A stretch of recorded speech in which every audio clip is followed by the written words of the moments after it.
And welcome to today's edition of the London Session Open. Today is November 21st, 2019, and it's 9:36 a.m. in London when I'm doing this market update. And my name is Alejandro Zambrano. We're going to take a look at the markets as we usually do at this time of the day and see what's going on. It's quite quiet. Unfortunately, it's been quite quiet for a few months, but we'll see what we can do with the markets. To provide you with just a quick general overview, you can see here, just give me a second. This shows you the score for today, or the changes for today, and you can see here how euro dollar is pretty much unchanged, GBP unchanged, dollar yen unchanged, Aussie dollar unchanged, New Zealand dollar unchanged, dollar CAD unchanged, dollar Swissy unchanged, crude oil, bit of volatility here, gold unchanged, Nasdaq, pretty much everything is pretty much unchanged. There's not a lot of activity, but there are things in the making, I would argue. We can start to talk about stock markets. The stock markets did yesterday go down to support. This is the S&P 500. As you know, it's been on doing very, very well. Market moved down to support, bounced off from support, and it's now looking okay. It's looking like it wants to head higher. It's always risky, of course, buying at such a late stage of a rally, but the way I operate, or the trend system operates, is that we go with the trend until proven otherwise. Because what happens sometimes is that the market just continues forever and ever and ever and goes up, and you have bullish setup of the bullish setup of the bullish setup of the bullish setup, and then before you know it, you've been part of like an amazing run, and that run would translate into significant profits, wiping out months of losses. So that's why I stick with the trend until proven otherwise. The biggest challenge, though, is when the market sort of turns really, really messy and choppy, and that's what you're seeing in the Euro USD and many of the currency markets, where the market is bullish. Now, we did manage that part well, but then sort of tries to figure out if it's going to be bullish or bearish, and then it turns bearish, and then now it's back at the sell zone. But it might potentially trade higher, trade above 111.16, and that will be an indication that this trend again is no significantly bearish, and that of course is an issue. And in some pairs, like dollar CAD for that as an example, when the situation is quite messy, even more messier or more sideways, it becomes even more and more difficult to extract profits from the markets. So it's very important to be very careful and selective, and not trade everything you see, unless of course whatever system you're using is thriving in these market conditions. So looking at this today, according to the system, there's no change. We definitely have, of course, a bit of a bullish bias. I can see that with my own eyes here, but there's no change in the overall trend of this market. It remains bearish for 111.16. GBP versus the USD is also just trading sideways. There's not a lot of activity here. The market is not interested to trade on the back of headlines from the elections. The Tories have a nice little lead. However, the last time they had that lead, it didn't necessarily translate into more seats. And now because S&P and the Greens and Lib Dems and some other party are working together, that changes the dynamics a bit. And then you have the Brexit party as well, trying to help the Tories as well. So the dynamics are a bit difficult. And as you've probably seen, there's very few people, if anyone, that's really willing to commit to what may happen with the election. And I see very, very little activity in trading this market outright, just because of the choppy conditions. Surely, on the election night and so on, we will have volatility. But right now, in this market, there's not a lot of volatility. And people are telling me different things. I'm trying to figure out what's going to happen. We know this, right? So far, we have the likelihood of a no-deal Brexit being ruled out, and that has definitely helped the currency to move upwards. And it's a bit tricky because I think if Lib Dem would win and they would revoke Article 50, the currency is gonna go even higher because it's pro-business. That, on the other hand, if you get someone like labor that, you know, appears to be able to, would like to negotiate, get a new deal, and let the people vote on it. And it's more uncertainty. There's also a lot of nationalization that's going to happen. Some of it is probably good. Some of it is not very good. Um, and I think that uncertainty, the market probably is not going to like that too much. So we could potentially see actually the pound decline on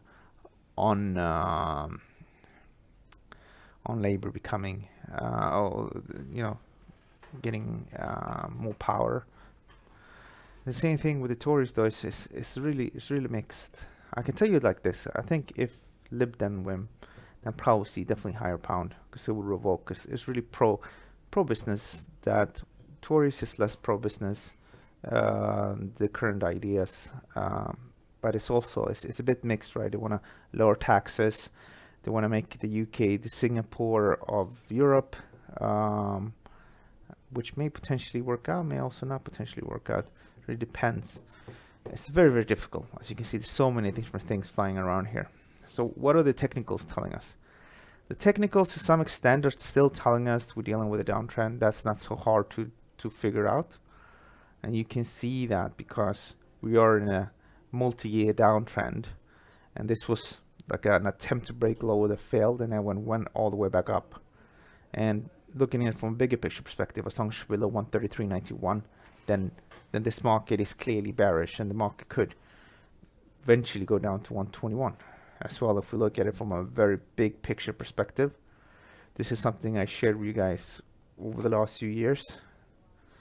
We're still dealing with a massive inverse head and shoulders with a big head, big left, big right shoulder. And from that perspective, you know, we could we can still see this currency go significantly lower. And we could potentially see this trading down here at 70 pence per 70 cents per pound. That wouldn't be totally unrealistic. I mean, that's at least what the technicals are saying. We'll see. Technicals, though, they again say it's bearish. So, is there any sort of pre-election setups you can do? Anything that's going to be easy? Probably not. This is just ahead of the referendum. So they had a referendum. The pound was declining. And then when the voting was happening, if I remember correctly, it did look like there was not going to be the referendum would vote for the EU to remain within. And in long story short, the market went up. If we ignore that, the actual election, you can see the market went down and then actually gained. It gained by about 1,000 pips. So I know a few people were trading here, and they were like, even if you thought there were going to be a Brexit, most likely when the market moved all the way up to the side here, you would have been stopped out. And then, of course, the market tumbled all the way down. And you know what? It would not surprise me at all if the same thing happens here. If it goes all the way up, 136, and then maybe all the way down again. And then probably back up where it started. So it's a very difficult situation. In the short term, if you just want to figure out what's going on here, 127.62 and 130.17, the break to the upside, that's interesting. Then you have the break to the downside. As with dollar yen, the idea was to be bullish from 108.37. If you bought here, you should be up with a few pip. Let's see if it bottoms out. It's not necessarily the best opportunity because volatility is contracting and just being very difficult here. Gold prices. So we talked about selling here. This position is back now in the profit. If you did short here, no real change. When you took out this little trend line and the 1456 level, when that happens, that trend defining level goes just about high here, and then we can sell, or not sell, reduce the stop loss. The selling happens already up here. As for the German DAX, it took out support, and I think it can go up a bit, but then probably lower. That's what I would think makes sense, and I think we could potentially start to see a bigger correction, and maybe this was it, and we can probably see people may be looking to buy again at 12,600. And that, guys, is pretty much this market update. Let's look at Bitcoin. Is there anything there? Usually, if one asset class is quiet, you can go to something else. So obviously, stock markets, that's where a lot of the activity is right now. Even though stocks as well are going being quite quiet.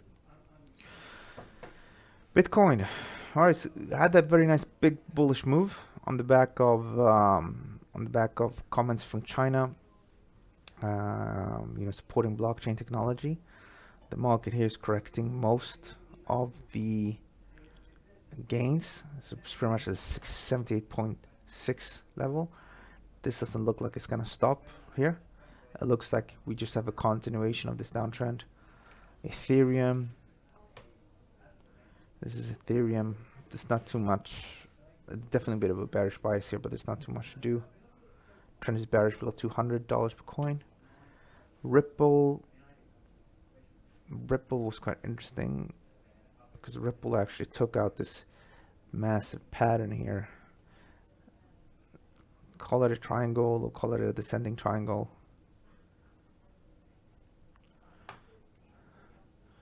We have this move like a 50% slide.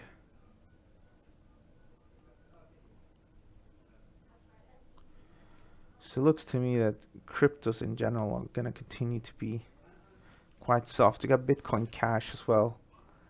Inverse head and shoulders, or the normal head and shoulders still in play really. So it's not looking too good either. Let's look at the US government bond yields.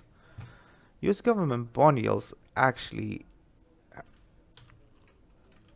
had a very nice year. Trending wise, was a really good year for this market.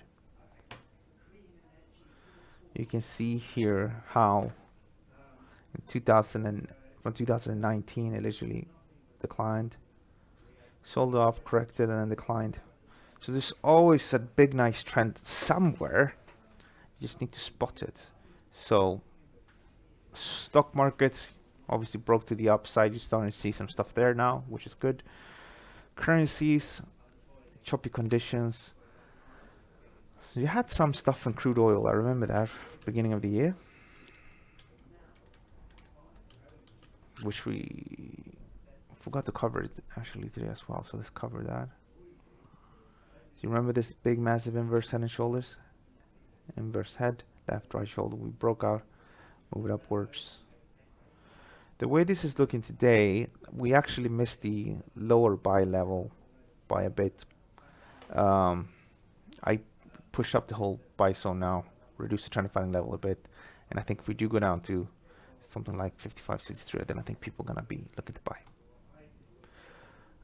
Okay, we got a question. Good morning, and the question was about pound Aussie dollar. Let's look at pound Aussie dollar.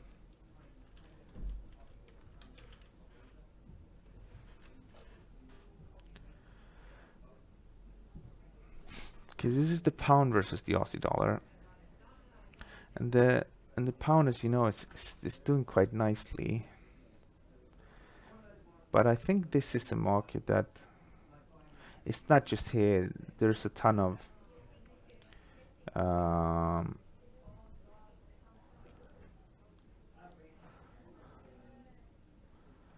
you see this trend line crossed here, here, here, here, and here, and acts a little bit like the trend. Let me check something here. If I can fit this slightly better.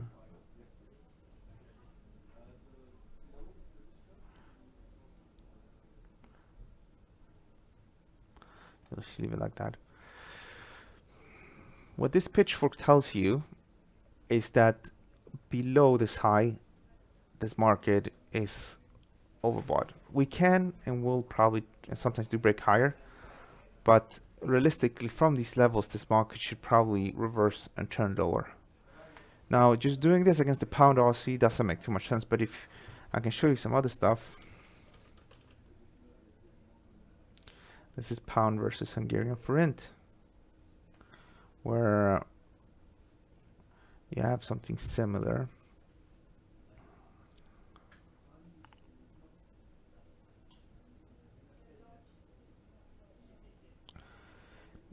you can see that most of the price was contained within this inner channel, and now the price is trying to break above the outer channel. And there's similar stuff. There was a channel like that in GBP USD, but last time I checked, it actually broke out of it.